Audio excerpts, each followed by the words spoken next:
Welcome to the inner space. I'm Shri Ram. In today's episode, we explore the fear of judgment, the voice in our head that constantly asks, "But what will people think if I did this? What will people think if I didn't do that?" Here's a question to begin our journey with. Look back on the last 1 week of your life. How often did you check or edit your actions or your speech because of what other people might think? When was the most recent instance that you questioned yourself because you wondered what might people say? The fear of judgment, of what others may think or say, is a widespread psychological pattern that nearly always limits a person's authentic self expression.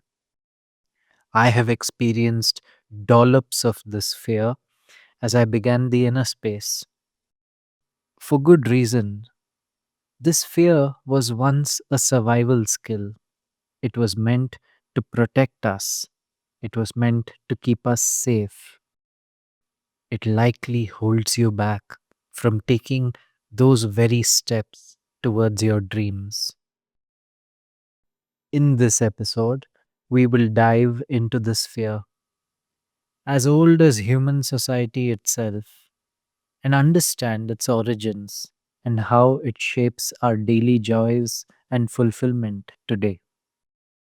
We will learn from the arts, from comedians and poets alike, people like Veer Das and Amanda Gorman and Malala Yousafzai, who put themselves out there despite and often because of what others may think or say, who chose yet to take a stand and let their voice be heard.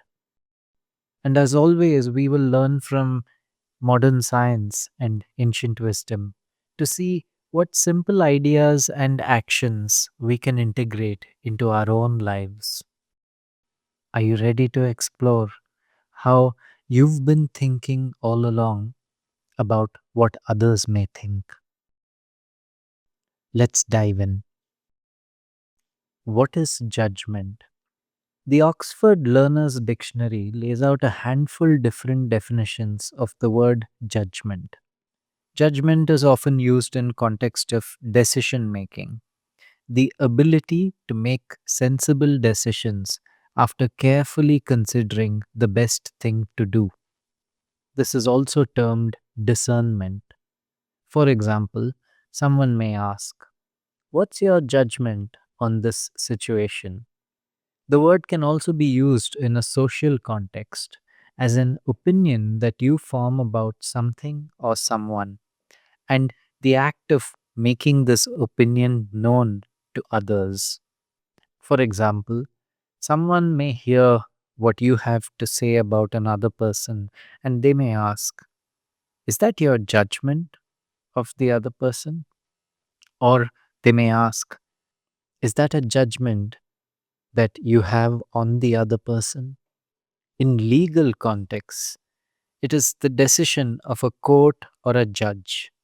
In religious contexts, it can even connote something bad that happens to somebody that is thought to be a punishment from God. In this episode, we focus on the social context of this word, the idea that people form opinions about others, and this is natural. Often, there is an emotional charge to this judgment of people. And this is what differentiates judgment from an assessment, which is a more objective evaluation of a person or a situation, in as much as it has a minimum emotional charge to it. You may have a fact based assessment about a person's capacities and abilities, but you may be holding a judgment on who they are as a person or their character, even. Here's an example. Let's say your friend, colleague, or partner walks in 15 minutes late to a meeting or a meal.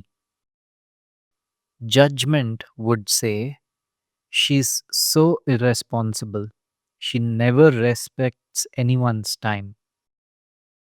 Judgment is emotional, it's critical, and it labels, declares, and defines a person's character in our heads. Assessment would say, she arrived 15 minutes late, and this affects the flow of our event together. I'll check in with her after and see what may be happening. Assessment is a lot more factual, it's neutral, it's focused on impact and next steps. Discernment would say, she's usually on time. Something important must have come up. I still trust that she is dependable. Discernment recognizes her usual reliability and sees her errant behavior for what it is, an exception that needs to be handled. In the context of our fears, therefore, we wish to focus on judgments as opinions formed with an emotional charge. And that's the definition that we will use for judgment as we go forward in this episode. We wish to distinguish it from discernment and assessments. If anything, today our intention is to discern and assess the phenomenon of judgment better. So let's dive in to this phenomenon of judgment. So, what's really happening when we fear what someone will think? When that voice, that nervous voice in our head asks, but what might people say if I did this? Look closer, and this may be masking deeper underlying fears. The fear of not being good enough or not being loved. The fear of being rejected or excluded. When your manager at work says, I have some feedback for you, a voice in your head may say, oh my god, what if I didn't do that well? What if his feedback is going to be bad? What if I'm being fired? When your spouse says the dreaded words, we need to talk, a whisper in your head may note, what is she going to say? What did I do wrong? What if this is the end of our relationship? Even when strangers online disagree or comment or remark, a part of you might wonder, will I be cast out of my tribe? Will everyone stop liking me and exclude me? This is not just the drama of our emotions or the interplay of our thoughts. What's happening here is biology, it's evolution in action. Let's turn to some research to understand further. In 2003, neuroscientist Naomi Eisenberger and her team set out to study one question: why does social rejection feel so painful? They brought people into an fMRI scanner and asked them to play a simple online ball tossing game called Cyberball. At first, everyone in the game threw the ball to each other equally. But then, the two other players in the game, which were actually not human players, they were computer controlled, but participants did not know this. The two other players start passing the ball only to each other, ignoring the participant completely. Has that ever happened to you? Playing a game with a group of people, and at some point it felt like everyone else was playing the game but excluding you. This is what the cyberball experiment was meant to induce in participants, the feeling of being excluded. What was the result? In the fMRI scan, which is a magnetic resonance imaging scan of what's going on in the brain when the participant is playing this game, the brain of the excluded person in the same area that processes physical pain, the dorsal anterior cingulate cortex. Let that land for a moment. The part of the brain that lit up when a person is excluded is the same area that lights up when the person experiences actual physical pain. Your brain can't tell the difference between a broken heart and a broken bone. Social rejection hurts because it's meant to. It's a wiring in our nervous system, a warning sign like touching a hot stove. We are wired as human beings to stay close, to be in sync with our tribe, to not be left behind. Eisenberger, the lead researcher, later said that she hadn't even expected how intense the reactions would be. Some participants reported nausea after playing cyberball.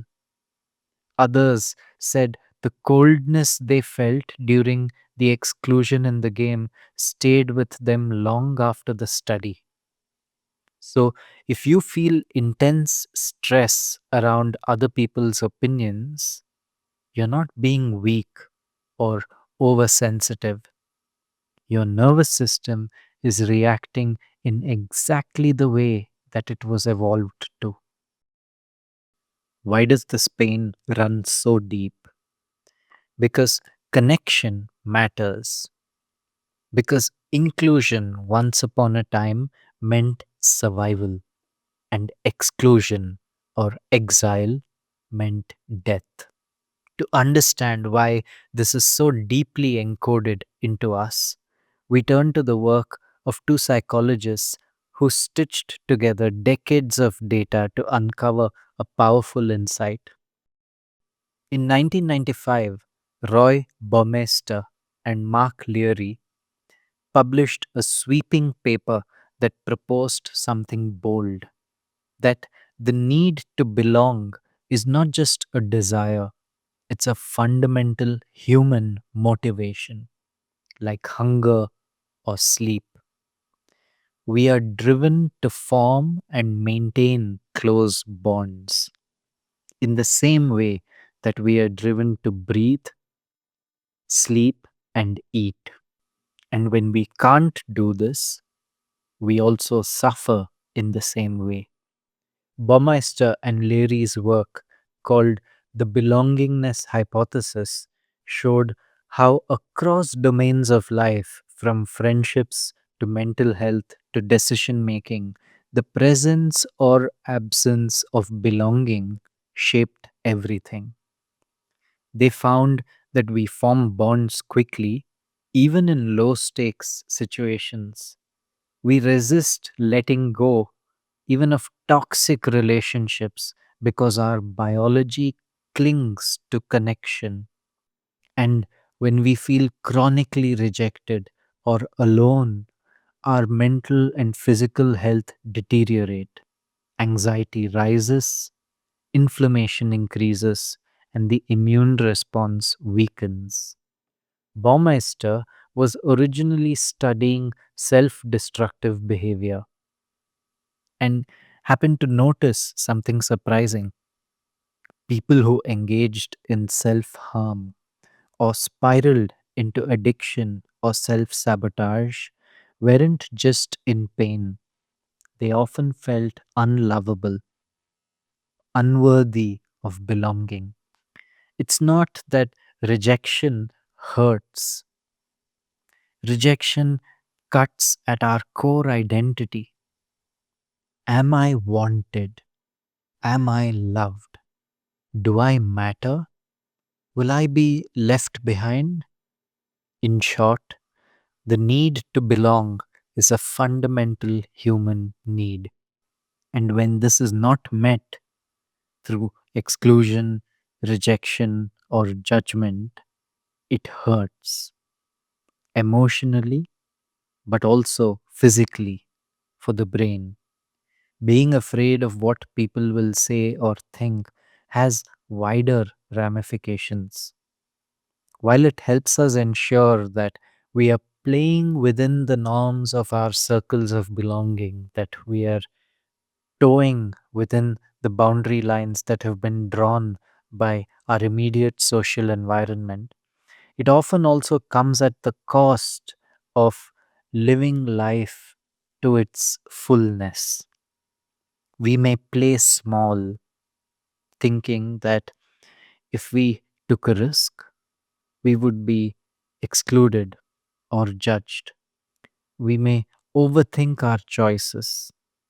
We may delay creative action. We may limit our creative potential, avoid conflict when it's absolutely necessary.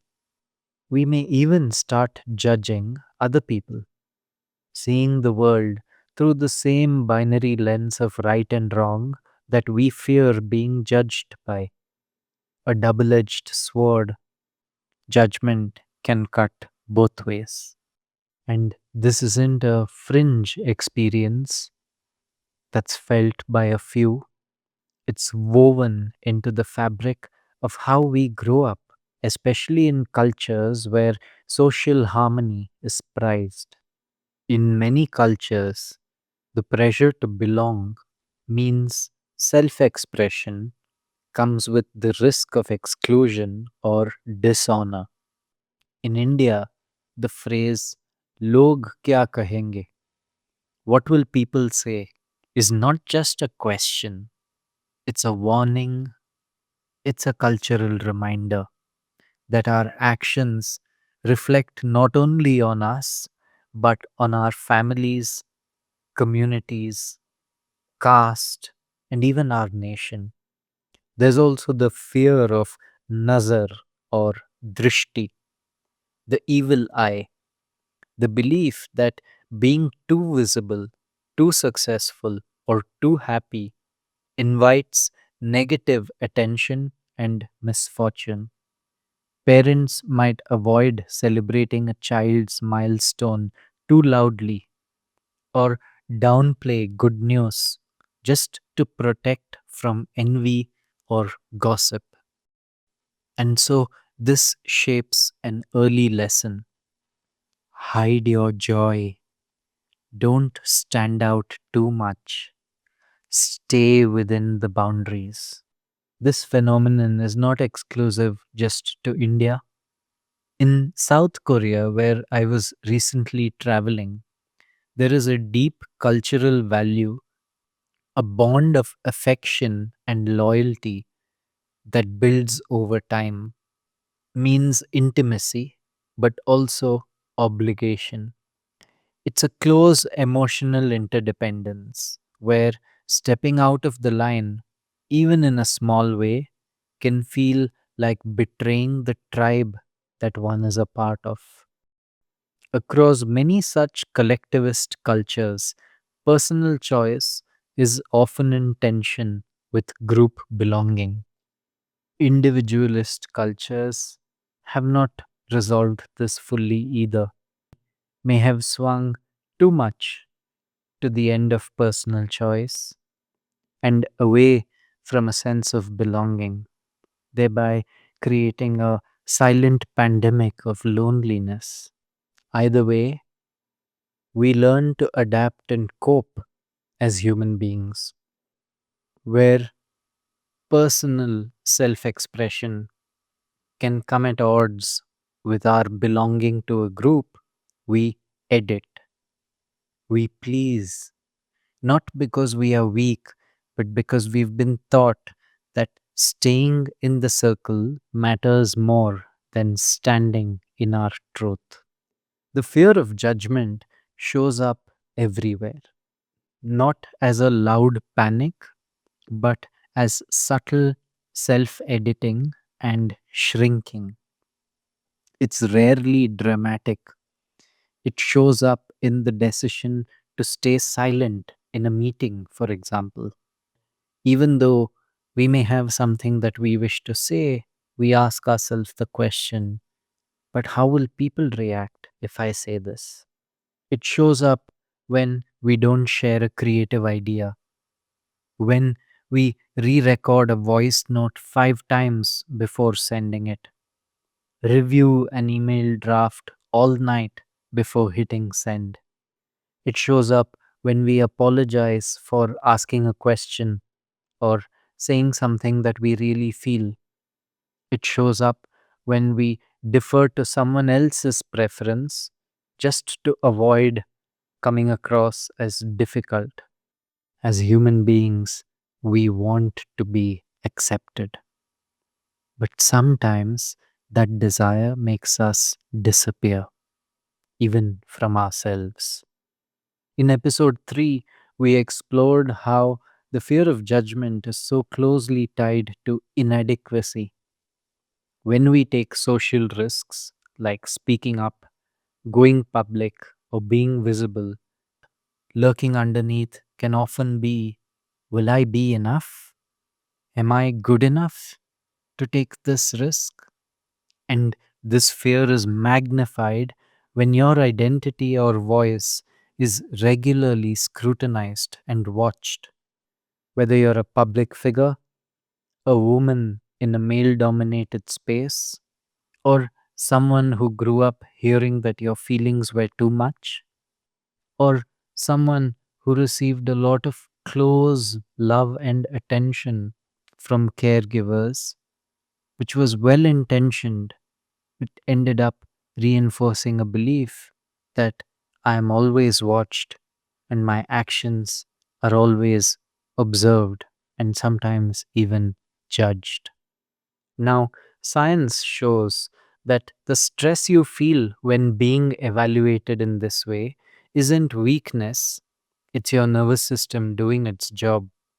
In psychology, there's a well known protocol called the Triosocial Stress Test, or TSST.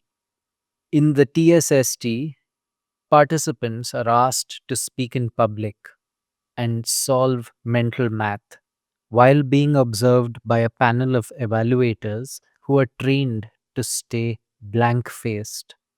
It sounds simple, but almost everyone who takes the TSST shows some sign of intense stress, which is what makes it such a reliable instrument to assess social stress. What's interesting is how reliable this test is in inducing stress in nearly everyone. Almost everyone who takes the test finds a spike in their heart rate, a rise in cortisol levels, and a narrowing of attention, because being judged is inherently threatening to the brain, especially when the stakes are unclear. Because when our actions are observed and there's no visual feedback, it can feel uncomfortable and we may conclude that we are being judged. So, the next time you feel shaky before speaking or anxious about how others might perceive you, remember this is no flaw or weakness in you. It's your biology trying to protect your place in the tribe. And the question you may ask yourself is whether my place in the tribe is already secure, is whether my belonging hinges on approval, or could it be that I belong just because I exist? Stories of courage abound closer home, moments where individuals chose truth over approval, even if it came at a cost. Here are some examples. Veer Das, born in Dehradun and raised in Nigeria, grew up between cultures with a sharp eye for contradiction. And one day he stood on a global stage and spoke of two Indias, knowing that it would spark both outrage and applause. And today he continues using comedy to question power and provoke reflection. Malala Yousafzai, born in Pakistan's Swat Valley, to a school teacher father, grew up in a modest home that deeply valued education, especially for girls. She spoke out under Taliban rule, survived an assassination attempt, and now champions girls' education around the world. Greta Thunberg, a quiet teenager from Sweden with Asperger's, began striking alone outside her parliament with a handmade sign. Mocked by world leaders and media alike, she still speaks truth to power, demanding urgent climate action with unflinching clarity. Naomi Osaka, born in Japan to a Haitian father and Japanese mother, was raised in the US by working class parents who poured everything into her tennis. She stepped back from the sport at her peak, choosing mental health over media approval, and now uses her platform to speak about identity, race, and well being. Each one reminds us that the fear of judgment is real. Each one reminds us so is the clarity, connection, and freedom that is available when we meet that fear with our vulnerable, authentic self. I experienced this freedom many moons ago as a freshly minted business analyst, 18 months out of college. At the firm I worked with, it had been the norm after a 2-year analyst stint to move on to a private equity or venture capital firm and thereafter to the US for an MBA at an Ivy League school. My heart tugged me elsewhere, into the world of social impact and human development. At first, I didn't even entertain the idea and instead struggled with the frustration and confusion building up within. And then, at some point, the voice spoke from within, and I still let it stay at a low volume and instead turned up the volume on external voices. What? People asked me. The social sector? Are you crazy? What will people say? Indeed, my senior most mentors at the time sat me down and said exactly that. Shriram, are you crazy? Why would you join the social sector at this point? It took courage and contemplation for some months until the inner voice was loud and clear. Yes, I am crazy. Until the inner direction was loud and clear to step into my heart's yearning. Of course, we can never predict how unconventional choices will unfold. But in that moment, when I did decide to quit my well paying job and join a non profit in the social sector, one thing for me became certain. I chose to belong to my own heart space. I chose to belong to the quiet, honest voice that spoke within me. And in doing so, I found both self expression and belonging.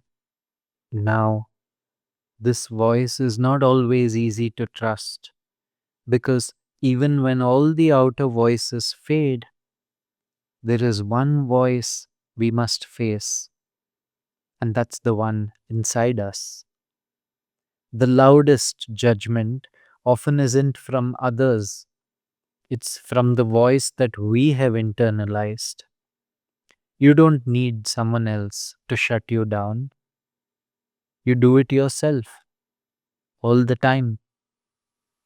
Over time, external criticism becomes a script that we repeat to ourselves unconsciously until that voice becomes our inner critic.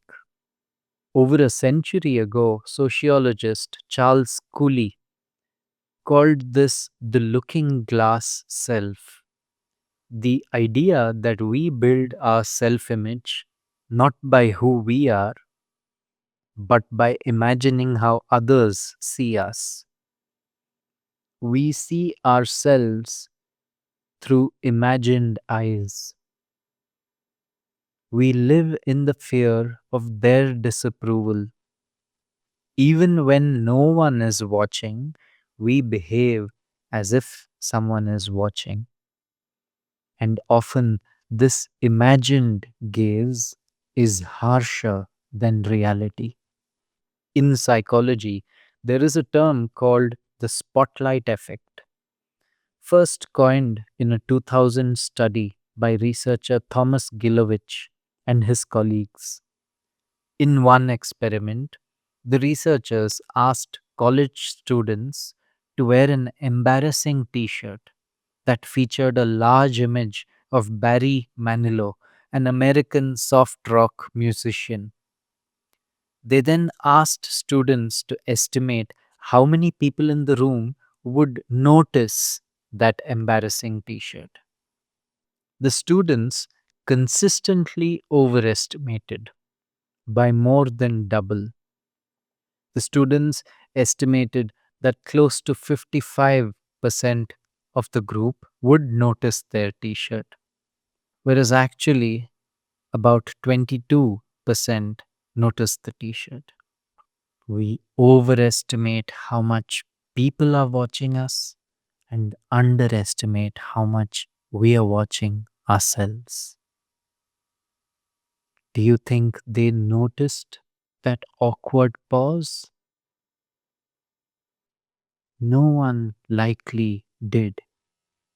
Do you think everyone is analyzing every choice of yours? No one likely is. People notice us far lesser than we think. This is the insight of the spotlight effect. But the fear feels real because our inner judge is always on. And that inner judge doesn't just monitor, it often attacks. Not what we've done, but who we are as people. This is the difference between the emotion of guilt and the emotion of shame. Guilt says, I did something bad. I may still be a good person. I just did something bad. Shame attacks character. Shame says, I am a bad person. And judgment, especially when repeated or identity based, pushes us into shame. And shame doesn't just silence us, it convinces us that we are not worthy of speaking at all. Researcher and storyteller Brené Brown has spent over 2 decades studying shame, courage, and vulnerability. Through thousands of interviews, she uncovered something profound. To quote her, if you put shame in a petri dish, it needs three things to grow: secrecy, silence, and judgment. If you douse it with empathy, it can't survive.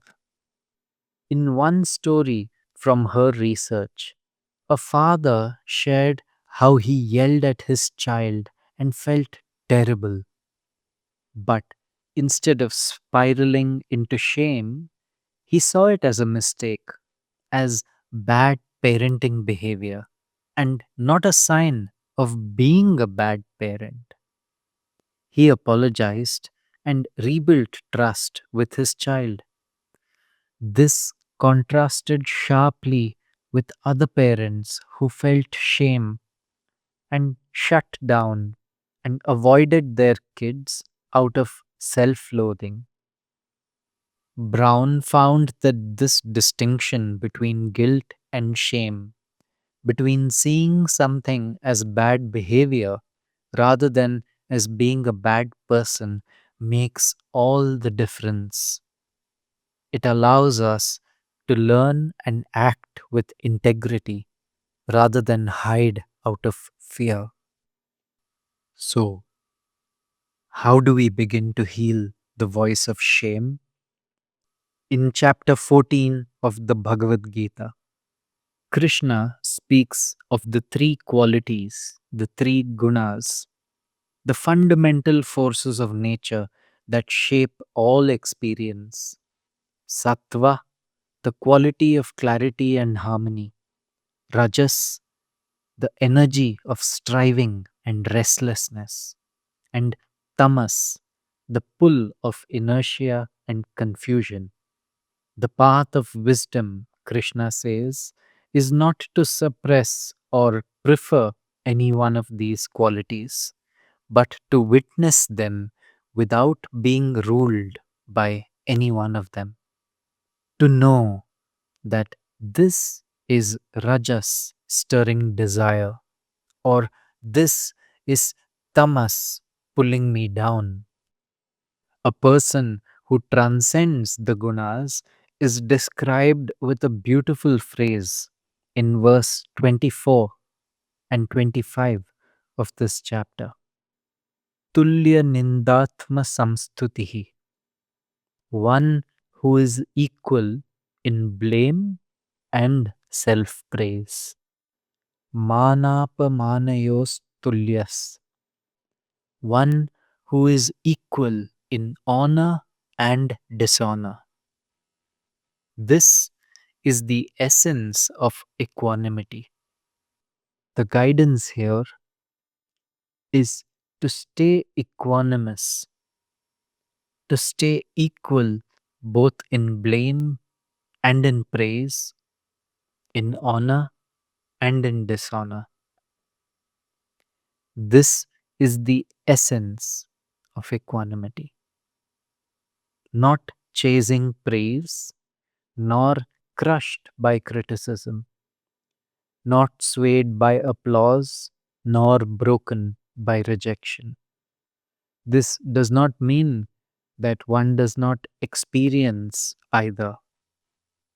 There is both the experience, the experiencing, and the knowledge that we are the witness, that which is not ruled by the experience.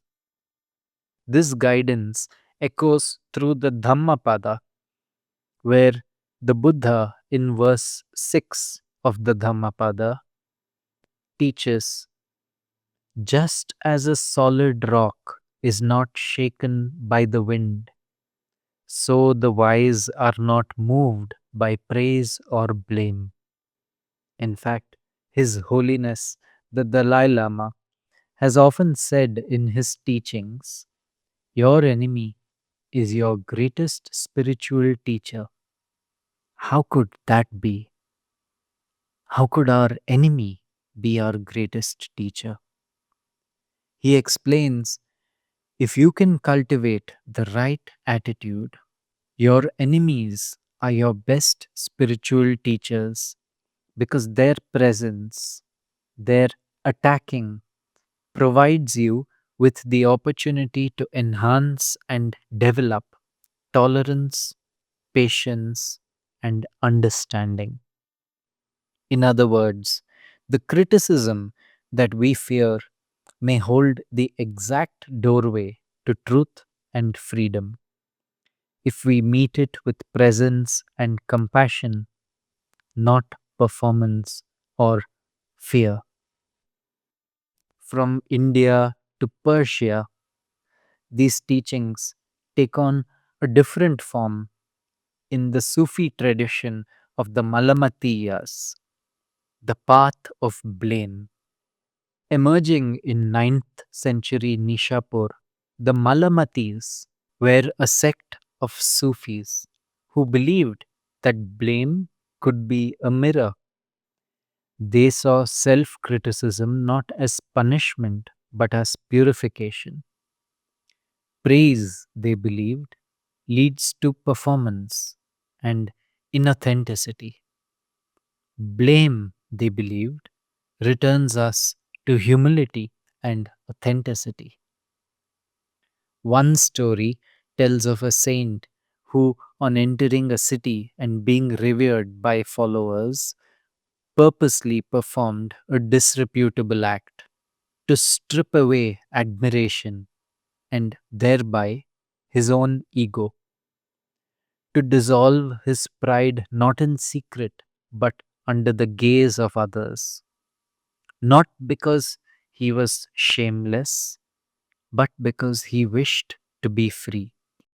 Where the Gita and the Dhammapada remind us that true strength lies in steadiness beyond duality, beyond blame and praise.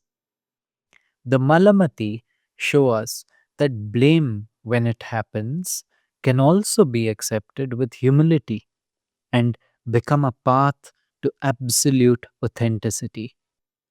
Received with humility and curiosity, blame and judgment may carry precious information, feedback both for ourselves and for our deeper understanding of the giver of blame and judgment, to understand what is happening with this other person while being curious also for what's going on in ourselves. To fear blame is human. To transform it is the path to healing and wisdom. When we stop running from judgment and meet it with presence, humility, or even humor, we return to something quieter, deeper, and more enduring. A self that is no longer shaped by the crowd or the tribe, but one that is anchored in truth.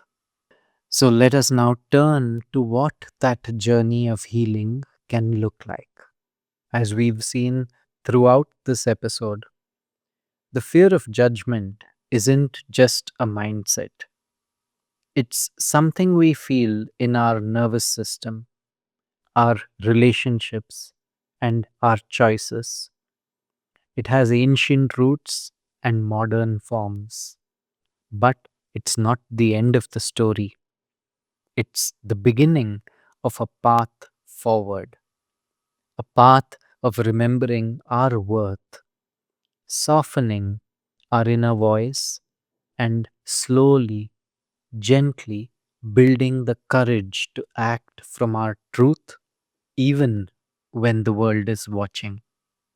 So, as we close, I wish to offer you a few simple practices. These are not big life overhauls, they are quiet shifts, gentle experiments. Each one is a way of returning to yourself, especially when judgment threatens to pull you away. In this episode, you'll hear just a few of them. The rest are available alongside the episode, releasing every alternate Tuesday. You can find them linked in the show notes or wherever you are listening. For now, take a moment to pause, find your breath and your intention in relation to the fear of judgment in yourself and your life. And now, let's begin. This practice helps express and release shame through shared experience. By telling your story and listening to others, you can begin to realize that you are not alone. Let's begin. For this exercise, find one or two trusted friends or peers. Create a safe space by agreeing to respect each other and not judge what each person shares to maintain confidentiality.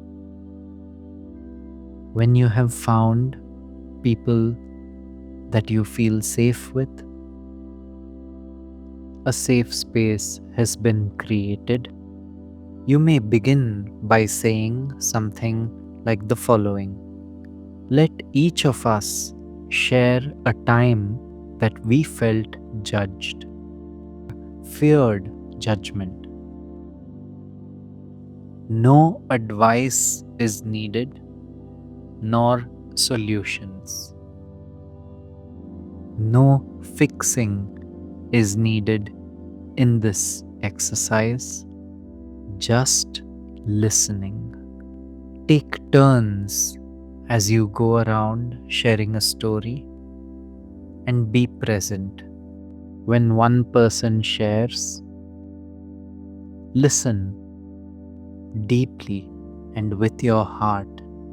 Offer an uninterrupted space of listening so that the person may express themselves fully. To share a time when each of us felt judged, were afraid of being judged. In this exercise, you may feel vulnerable. You may even want to downplay your story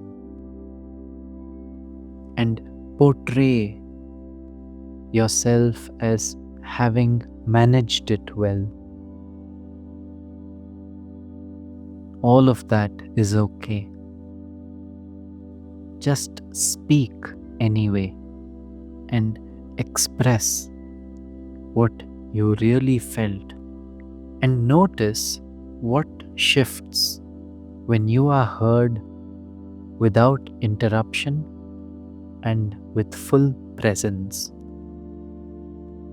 Being witnessed with care is deeply healing. In being seen, we soften, and in seeing others, we remember that we are all human. Feel free to share this track with someone you care about or feel safe with. And if you are seeking such a community where you could share in safe spaces, make sure to follow our Instagram page at the inner space _co, because you can watch out for our free weekly meditations and monthly community meetups. Intend to create spaces for meditation, contemplation, and intimate connection. And you are welcome into this space. Thank you.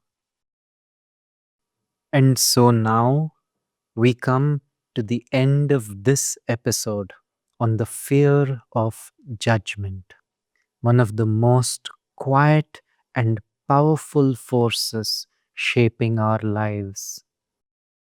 We may think it's just a passing discomfort, but as we've seen from brain scans to ancient texts, this fear runs deep. It hurts both emotionally and physically because belonging matters to us humans. The fear of judgment can make us play small, hold back our truth, or turn the critic's voice inward. In this episode, we explored where this fear comes from, not just from others, but from the critic we have internalized, our inner critic. We explored how it can make us overthink, doubt ourselves in its innocent effort to keep us safe and approved of. We heard stories of people who chose truth over this approval and safety. And we turned to ancient teachings from the Gita, the Buddha, and the Sufi mystics, each reminding us the steadiness is not the absence of judgment, it's the presence of inner clarity. That equanimity is the spirit of being a rock, just like in the wind, being equal both to a storm, a gentle wind. We offered a few small ways forward, be it naming our inner judge, placing a hand on our heart, or sharing our stories in community. Because healing isn't about becoming untouchable and invincible, it's about becoming honest to ourselves and compassionate to ourselves. And through the honesty and compassion, becoming free. Free to belong, not because others accept us, but because we have come home to ourselves. In the next episode, we will explore where that freedom leads us into the dance between authenticity and belonging, and how we live with both, not in conflict, but in truth. Until then, may you notice the voice that judges, name it and offer it kindness. May you trust the truth that rises within, and may you walk forward, not unafraid, but unhidden and completely yourself in the inner space. Thank you for tuning in to the inner space, and see you next time.